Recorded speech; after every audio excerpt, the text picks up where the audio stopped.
Hello বন্ধুরা, জ্ঞানজ্যোতি coaching সেন্টারের পক্ষ থেকে তোমাদের সকলকে জানাই আরো একবার স্বাগত।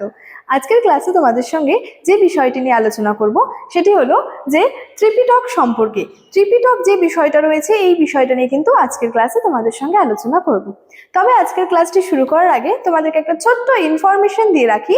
দেখো, তোমরা যারা যারা ভাবছো আমাদের সঙ্গে এই সেমিস্টারে অনলাইনে যুক্ত হবে, তারা কর্নারে দুটো নাম্বার দেখতে পাচ্ছ, 7076398606 এবং 6295916282।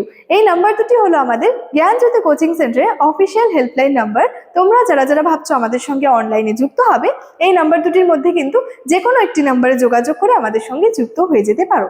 এছাড়াও তোমাদের এই সেমিস্টারের জন্য যেই কোর্স ফিটা রাখা হয়েছে সেটা হলো মেজরের কোর্স ফি রয়েছে 1199 এবং মাইনরের কোর্স ফি রয়েছে 699। এই ছিল ইনফরমেশনের বিষয়। এবার সরাসরি আলোচনার বিষয় শুরু করছি। দেখো, প্রথমেই বলেছি আজকের ক্লাসে যে বিষয়টি নিয়ে আলোচনা করব সেটা হলো যে ত্রিপিটক সম্পর্কে। ত্রিপিটক বলতে কি বোঝানো হয় বা ত্রিপিটকের মধ্যে কোন কোন বিষয়গুলো রয়েছে সেই বিষয়টা নিয়েই কিন্তু আজকের এই ক্লাসে তোমাদের সঙ্গে আলোচনা করব। মূলত এখানে প্রথমে বলেছে যে প্রাচীন ভারতের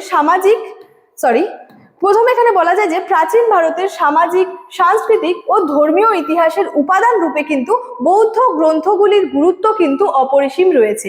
ত্রিপিটক যেটা রয়েছে সেটা কিন্তু একটি বৌদ্ধ গ্রন্থের মধ্যে রয়েছে, অর্থাৎ বৌদ্ধ ধর্মের একটি গুরুত্বপূর্ণ বিষয় কিন্তু রয়েছে এই ত্রিপিটকটা। ঠিক আছে, তো মূলত প্রাচীন ভারতের যে সামাজিক, সাংস্কৃতিক, যে ধর্মীয় ইতিহাসটা রয়েছে সেই ইতিহাসের উপাদান রূপে কিন্তু বৌদ্ধ গ্রন্থগুলির কিন্তু যথেষ্ট গুরুত্বপূর্ণ রয়েছে বা বৌদ্ধ গ্রন্থগুলির গুরুত্ব কিন্তু অপরিসীম, এবং এদের মধ্যে বৌদ্ধ ধর্মগ্রন্থ ত্রিপিটক কিন্তু অন্যতম। তাহলে প্রথমেই বললাম ত্রিপিটক কিন্তু একটি বৌদ্ধ ধর্মগ্রন্থ, এবং এই যে প্রাচীন ভারতের যে সামাজিক, সাংস্কৃতিক, এছাড়াও কি যে ধর্মীয় ইতিহাসের উপাদান রূপে বৌদ্ধ গ্রন্থগুলির আমি বললাম যে গুরুত্ব কিন্তু অপরিসীম, অর্থাৎ যথেষ্ট কিন্তু গুরুত্বপূর্ণ এই বৌদ্ধ গ্রন্থগুলি, এবং এদের মধ্যে ত্রিপিটক কিন্তু বৌদ্ধ ধর্মগ্রন্থের মধ্যে কিন্তু অন্যতম ছিল এই ত্রিপিটকটা।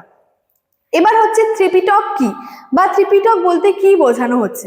দেখো, ত্রিপিটক যে কথাটা রয়েছে সেখানে প্রথমে আমরা দেখতে পাচ্ছি যে ত্রি বলতে কি বোঝানো হচ্ছে। এখানে ত্রি বলতে কিন্তু তিন বোঝানো হচ্ছে, অর্থাৎ তিনটি পিটককে কিন্তু এখানে বোঝানো হচ্ছে। এবং এই যে পিটক শব্দটি রয়েছে বা পিটক কথাটি রয়েছে, এই পিটক কথাটির অর্থ হলো যে পাত্র বা ঝুড়ি। ঠিক আছে, তাহলে তিনটি পিটকের কথা কিন্তু এখানে বলা হচ্ছে। ত্রিপিটক বলতে বোঝানো হচ্ছে তিনটি পিটকের সমাহার। ঠিক আছে, এবং তাহলে এই যে তিনটি পিটক বলা হচ্ছে, এই তিনটি পিটক কি কি? বিনয় পিটক, সুত্ত পিটক এবং হচ্ছে অভিধম্ম পিটক। প্রথমত আমরা জানলাম ত্রিপিটক বলতে কি বোঝানো হচ্ছে বা ত্রিপিটক কি। তিনটি পিটকের সমাহার বলতে ত্রিপিটককে বোঝানো হচ্ছে, এবং এই ত্রিপিটক ছিল কিন্তু একটি বৌদ্ধ ধর্মগ্রন্থের মধ্যে অন্যতম যে আর কি রয়েছে।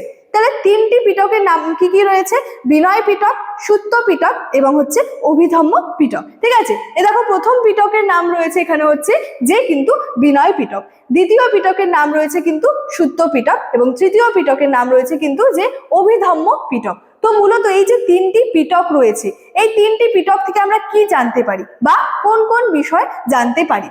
মূলত দেখো, প্রথম পিটকের নাম বিনয় পিটক রয়েছে। এতে কি রয়েছে?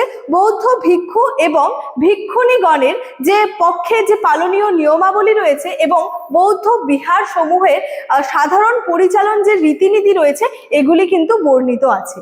অর্থাৎ বিনয় পিটক থেকে আমরা কি জানতে পারছি?